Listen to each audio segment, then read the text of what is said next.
Hey guys, so I run a lead generation business with AI and I book anywhere from 5 to 10 sales calls per week for both for myself, my agency and my clients.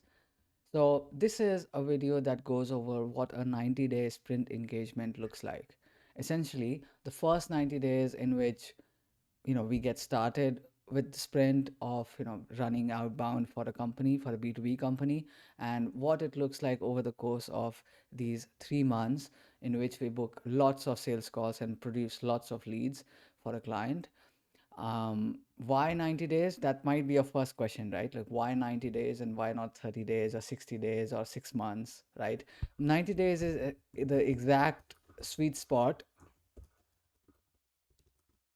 to test out cold outbound for any kind of company and any kind of offer, right? This why the sweet spot, because there are things like warm up, email and infrastructure warm ups. There are things like testing of offers, testing of email variations, and testing of different customer avatars. And we need to do all of these different things over a course of anywhere from 2 weeks to 4 weeks, one at a time or together, in order to get enough data to understand what's working with the market, what's resonating with the market, what kind of messaging is working, what kind of offer is working, why it's working. We need to be able to study all of these factors in order for us to actually know that, okay, this is a data that is telling us that we can scale this particular offer and this particular messaging to, we can scale this particular offer and messaging to 100x the amount of volume that we're doing right now, right? So in this video, just I'm gonna walk through what a 90-day period looks like when cold outbound starts, and we slowly scale up as we get more data on what's working and what's not working, right? So this is what a 90-day sprint looks like. The first week, 1 to, let's say, 2 to 3, right, is essentially infrastructure setup, right? And then we write the copy on behalf. We construct the offer. So the first thing is we construct offers for any B2B company that we are working with, right? And this needs to be a cold traffic offer.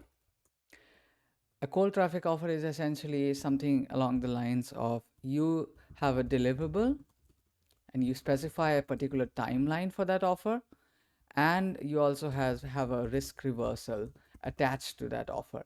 When these three things are satisfied, that means that you have a cold traffic offer. And why a cold traffic offer? Why not a warm traffic offer? Because you're reaching out to people who know nothing about your company and who know nothing about your business, who know nothing about the solution that you're offering. So what a cold traffic needs to have in order for you to reach out to them, that's the qualification process that I'll go into in detail later.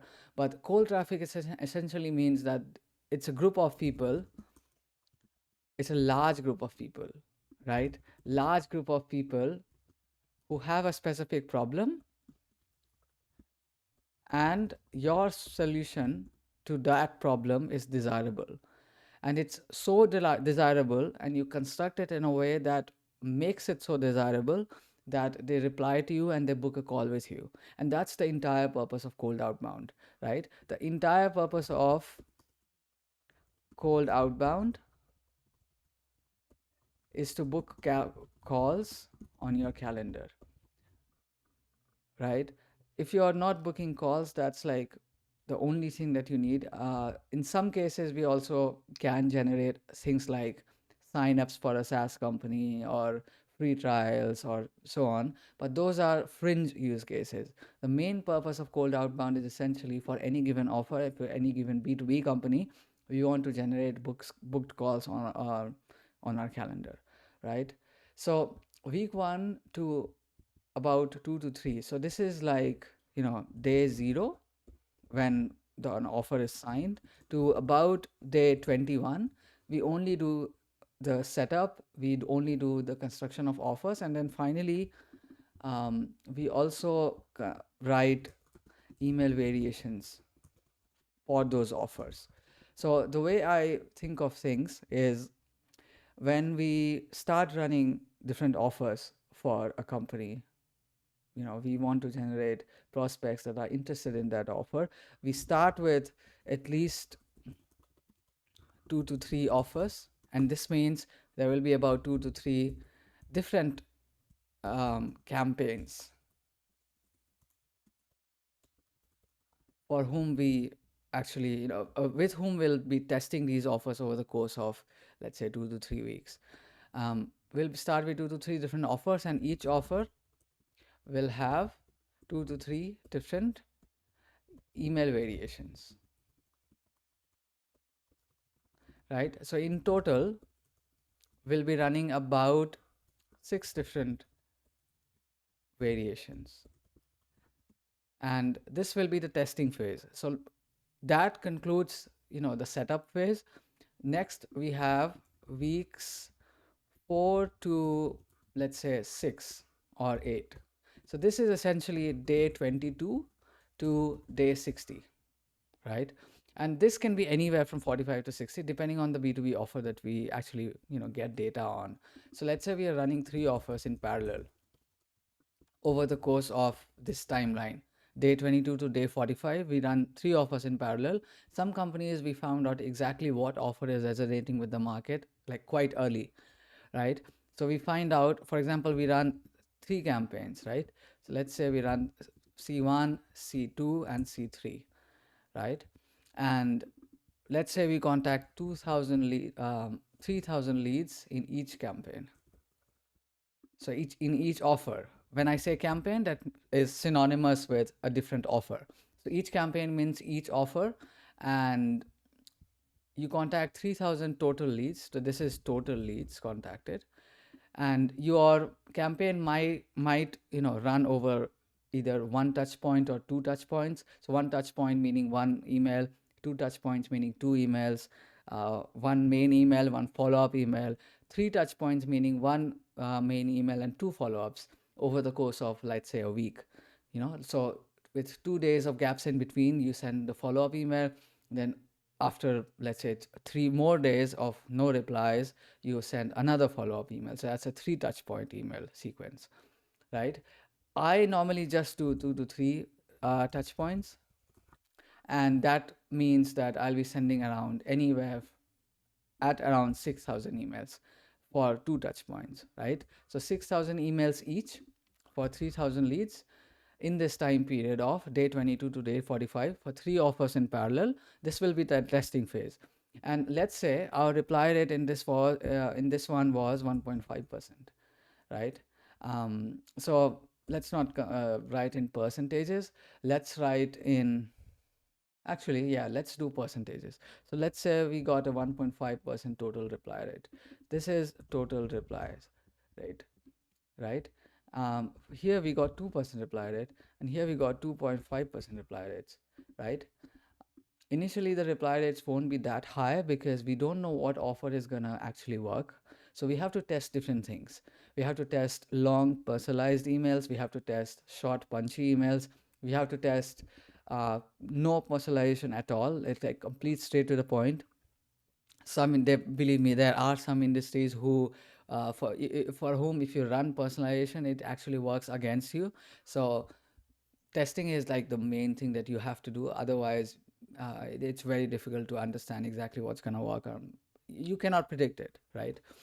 What worked in March won't work in May, and what worked in May might not work now in June, right? So that's the way Code Outbound works. AI lead generation works. So let's say you have this much of reply rates, and these are not bad reply rates. These are decent enough. So let's say after this we get positive, right? So positive reply rates, let's say out of 1.5% total replies, we get 0.5% positive. Uh, so 50% positive, right? 50% positive will mean that 0.75% of total positive replies out of the entire send, right? For this one, I think let's say we got 25% positive replies. So 25% of 2% is 0.5% positive replies. And for this one, let's say we got 50% again, right? And so for this one, it will be um, 1.23, 1.2% positive replies. So you can see it very clearly.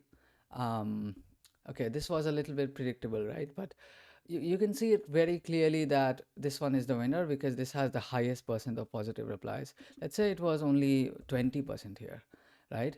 20% of 2.5%. What is it?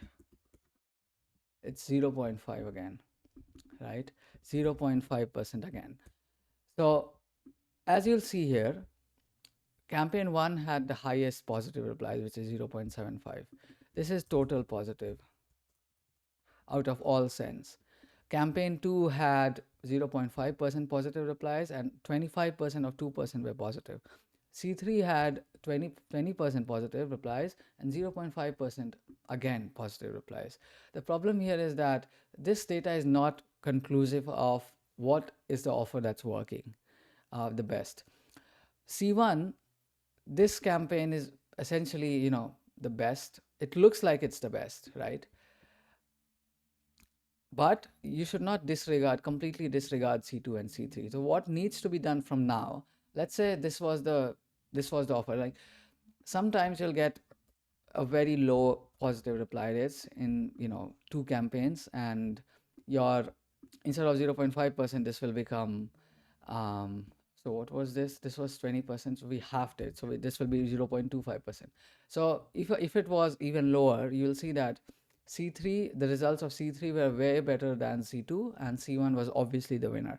So C1 you're gonna scale anyway, right? And out of these two, maybe you could spend about 20% of the volume next when you're scaling onto C3 instead, right? And just disregard C2 because it's producing the lowest positive reply rates and it's not working. The other thing that you could also use here is booked call rates. So let me switch to red again. So other thing that you could calls. So out of, I don't know, let's just be random here. You know, if we got 5 booked calls from this, if we got 1 booked call from this, and if we got 6 booked calls from this, or like 7 booked calls from this, then maybe um, the way the offer in C3 was constructed, it makes us that, even if it had a total positive reply lower than C1, we are still getting more booked calls than in C3 than we are getting in C1. So this is another indication that maybe C1 and C3 are working kind of similarly. So more positive replies but lower call booking, but less positive replies but more call booked ratio. That means that you want to scale both C1 and C2 in the next phase.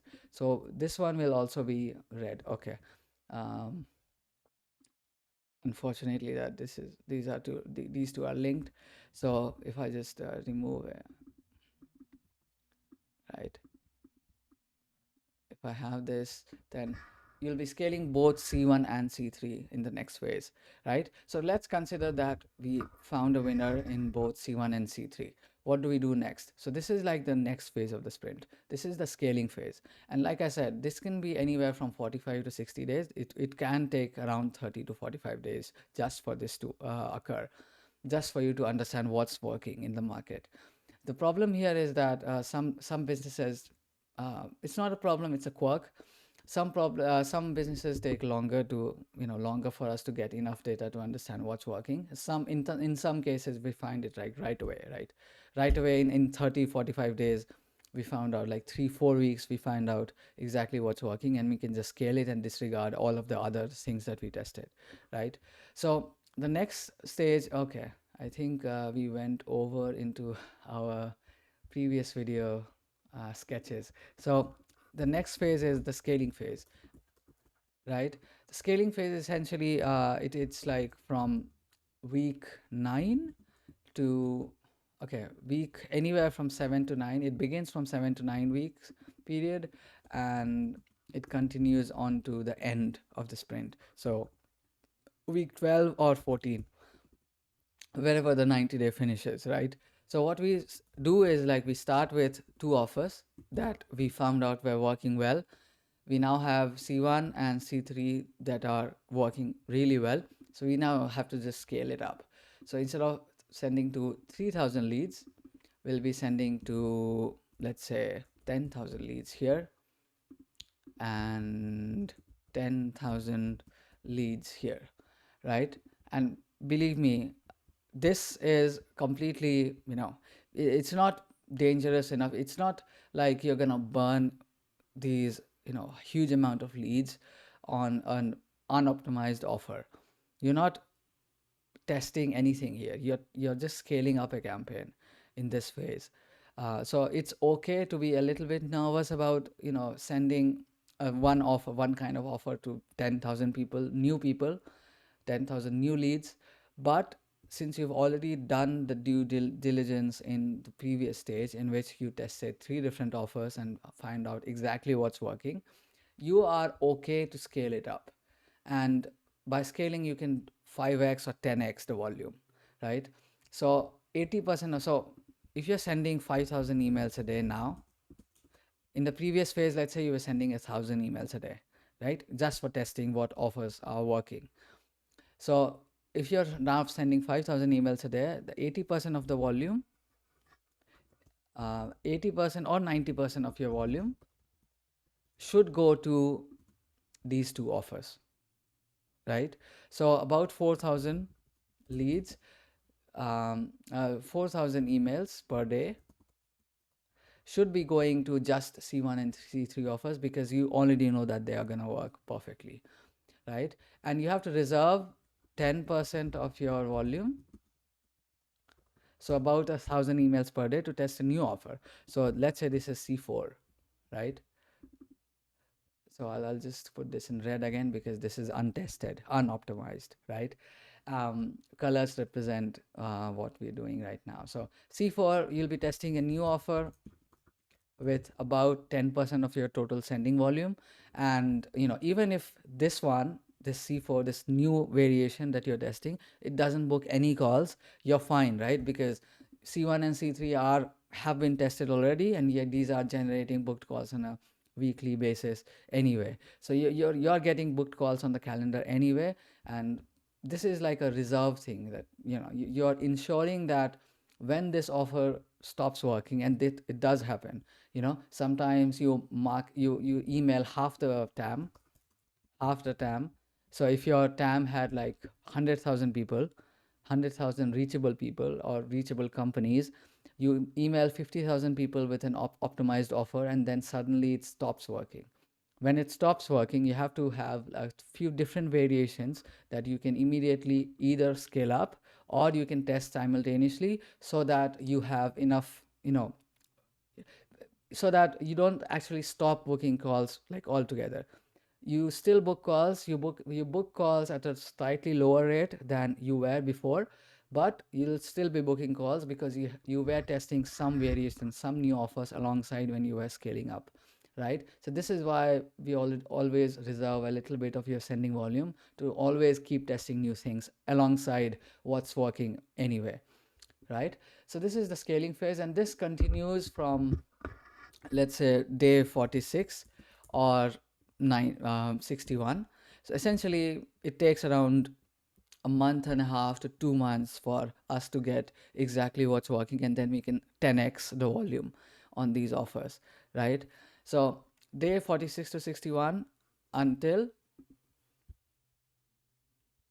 oops, still recording, okay, day 46 to 61 until day 90, we get, you know we scale it up enough so that our predictable number of booked calls, are on the calendar.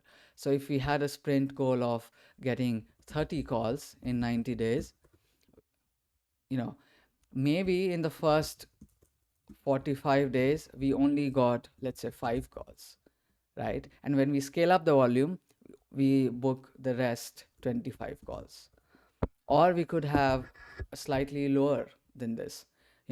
We could get 15 calls in the first 45 days when we were only testing everything. Or let's say for the first 2 months we could only book like half the calls. It should be a slightly more, but maybe 10 calls. So when we scale up the volume, we'll get 20 calls easily because we already know what's working, right? If you send a optimized offer to more people in less time, you will get more calls. That it's a very predictable source of generating leads and calls and revenue, right? New revenue for a business. So yeah, this is exactly the 90-day sprint roadmap that we actually run for both, all of our clients right now at ThrivingArc. This is my agency, and if you are a marketing agency which needs this stuff, just contact me. Instead of building it yourself, you can build it yourself. I have like a complete video breakdown of how you can do all of this yourself. It's like a 53-minute video, so you can do this yourself. But if you want us to come into your business and generate you positive replies, like leads, actual leads that you can contact immediately, or booked calls directly in your calendar, just hit us up from the first link in the description. Just book a call. It's a free strategy call to see if we can help you at all. You need to be at a certain stage in your business for us to actually help you. So let us know if you want, and I'll be happy to actually take the call. You'll be booking a call with myself, and you'll have enough. By the end of like 15 minutes, I actually pride myself on, uh, you know, um, so in 30 minutes, it's a 30-minute call. It's a discovery call. We will know in 15 if there's a fit. So in 15 minutes, we'll be knowing exactly if you have an offer, if you have a product that's gonna work in the market, and if you are at a stage in your business where you are stable enough, you actually know what you're doing, so that we can, turn that into a predictable source of leads on a weekly basis, daily or weekly basis, right? So yeah, that's it. Thank you so much for watching. If you have any more video ideas, let me know, and I'll be happy to consider it and make some videos, because I'm on a roll right now. I'm just making new videos almost every day. So thank you so much for watching. Please leave a like if you did find this video useful, and subscribe if you haven't already. And I'll see you tomorrow. Bye bye.